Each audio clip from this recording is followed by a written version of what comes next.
Genesis chapter 39, Integrity and Faithfulness. Welcome back to Bible Breakdowns. Today we're jumping back into Joseph's story with Genesis 39, a chapter about integrity, temptation, and God's faithfulness, even in hard times. Let's dive in.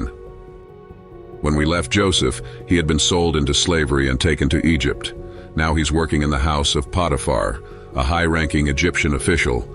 But here's the amazing part. God is with Joseph, even in this difficult situation. Everything Joseph touches prospers, and Potiphar notices.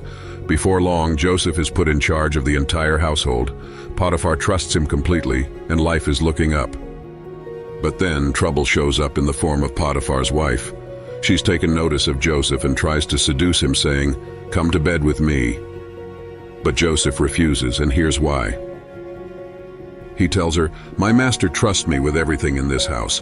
He's withheld nothing from me except you, because you're his wife. How could I do such a wicked thing and sin against God?" Notice Joseph doesn't just see this as a betrayal of Potiphar. It's ultimately a sin against God. But Potiphar's wife doesn't give up. Day after day, she tries to tempt Joseph, but he keeps saying no. Then one day, when no one else is around, she grabs Joseph by his cloak and says, "Come to bed with me." Joseph does the only thing he can. He runs.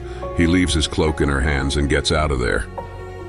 Potiphar's wife isn't happy about being rejected. She calls the servants and accuses Joseph of trying to attack her, using the cloak as evidence. When Potiphar hears her story, he's furious and has Joseph thrown into prison. Now, this might seem like the end of Joseph's story, but remember, God is still with him.